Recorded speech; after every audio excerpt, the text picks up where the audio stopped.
I knew that the apprentice was repulsed by me, but he should have learned sooner to fear me rather than mock me. My eyesight was nearly gone, which made no difference as I could tell the difference between cinnamon and cassia with just one sniff, could roll a piece of marzipan into a flower or star or a mouse with just my fingertips to guide the shape. But I knew when he curled his lip. It was as loud as the clomping boot steps he made as he entered the confectionery shop, as if he wanted all of Frankfurt to hear him arrive. No matter. The confectioner put him through his paces, cleaning the shop's work surfaces and cooking tools, stoking the fire, emptying the slop bucket, sweeping the floors, and tidying the shop front. He spent hours fetching supplies of firewood, white sugar, granulated sugar, flour, though not other spices. The confectioner dealt with the spice merchant himself, not trusting his young apprentice yet with such important ingredients. No apprentices were ever permitted to make even a simple sugar syrup until they could pass the confectioner's first test, tell him the grade and origin of the sugar by taste only. I listened from the shop front as the new apprentice grumbled to himself about his taskmaster. What a fool to think that because I was an old woman, I could not hear his cursing. The confectioner was considered the master confectioner of Frankfurt, a city recently recovered from the horrors of the decades-long war.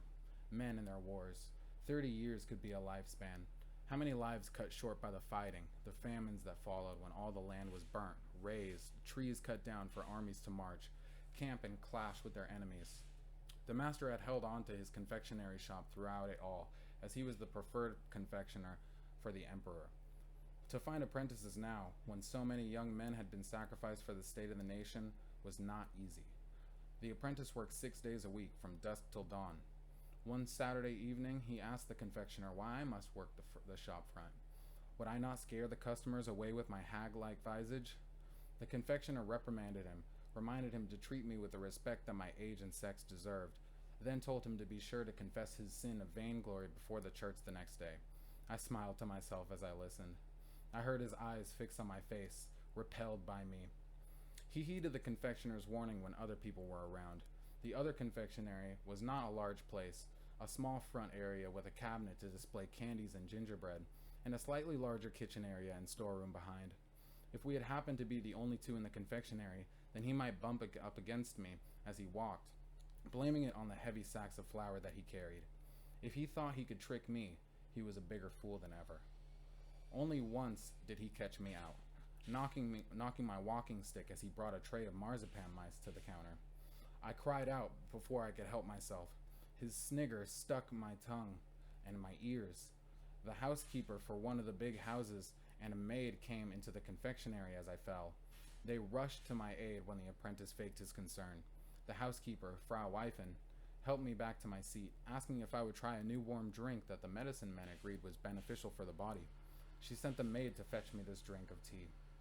Once the maid returned with the tea, I was feeling better, but I put on a little act of confusion.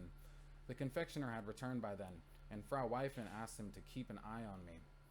He instructed the apprentice to watch the shop front while I rested. I sat with my hands around the warm cup and told him a story. His snorting told me that he had thought me a senile old woman rambling about fairy tales. Yes, it was a children's story, the tale of Hansel and Gretel in the woods with the old woman, but it was not my fault if he could not see the admonition. He sat sullenly until closing time. I was waiting for him the next morning. I knew that he would come early to stoke the fire and sort the deliveries. Before dawn lit the sky, I was there in the kitchen, feeding logs to the fire. The stove blazed with heat against the bitter winter's morning. Above the confectionary's roof, smoke would be streaming out of the chimney like spun sugar. He stared with a surprise when he saw me. I did feel nostalgia then, for my forest cottage and its cozy fireplace, but it had been many hundreds of years since those days, and the forest was no more. The little confectionery shop was a pleasant enough alternative. Do not burn yourself on the oven, I told him. He grunted in response. The master is not here yet. Would you like me to show you how to make caramel candy? He looked at me and I heard his unspoken question, but the confectioner had been using him like a dog's body since he started, so he said yes and ran to fetch an apron. Bring the granulated sugar, a jug of water, the cream of tartar. He was so eager to make the caramel I had reminded him to take care of with the molten sugar. I showed him how to swirl the pan so the caramel would stick, not crystallize, as it melted. He took the pan and copied my actions. That was when I stumbled, righting myself quickly with the stick but bumping the apprentice's arm. The boiling caramel splashed up from the pan, and he screamed as it hit his face. Oh dear, you are burnt. Here, take this wet cloth for your face." He had always underestimated me.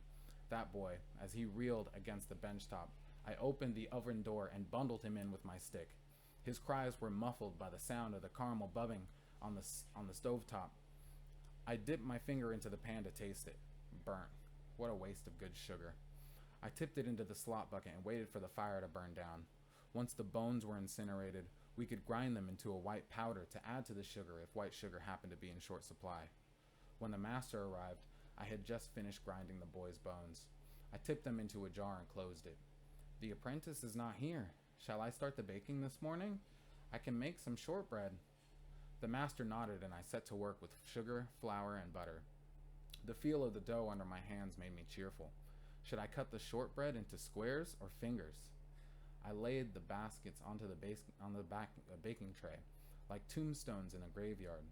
I counted them out, 1, 2, 3, thinking of all the children over the years who had ventured too close to my oven.